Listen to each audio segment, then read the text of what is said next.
सुनकर देखो, सुनकर देखो, सुनकर देखो जी। ममता, राहुल, मोदी बोले, लिखे जितेंद्र जी।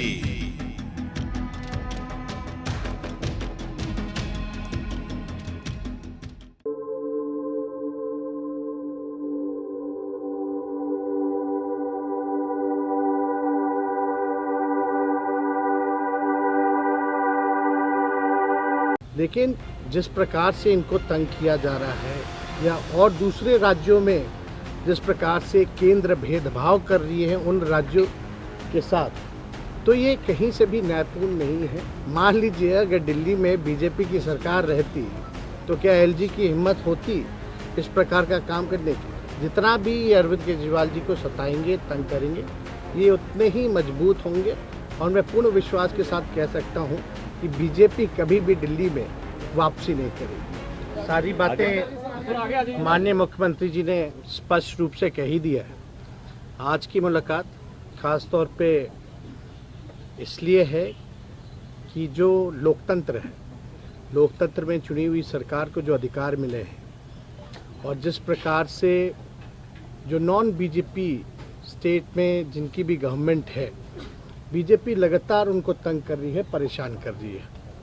तो जो परेशानी अरविंद केजरीवाल जी झेल रहे हैं, हम यहाँ पूरी तरीके से इनको समर्थन देने आए हैं कि इनके साथ अन्याय कर रही है केंद्र की सरकार।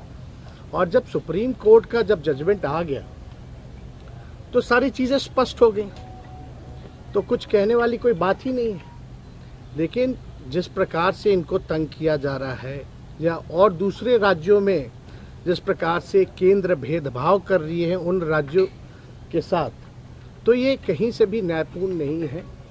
लोकतंत्र पर ये साफ दिखाता कि खतरा है।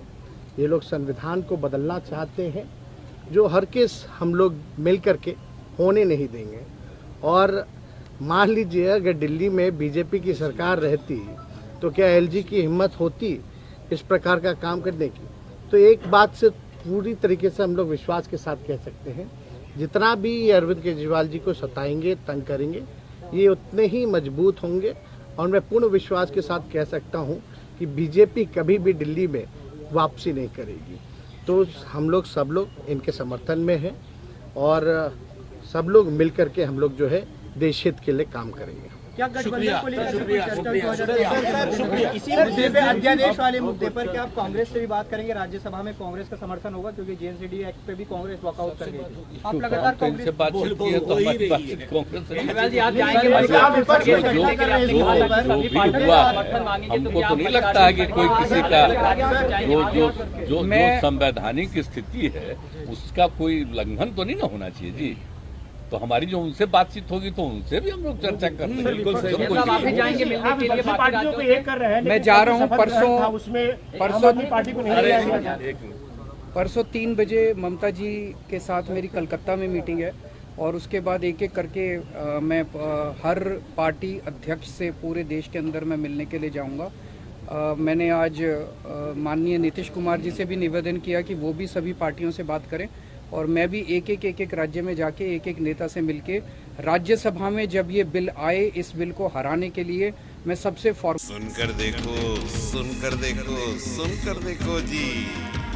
ममता, राहुल, मोदी बोले, लिखे जितेंद्र जी।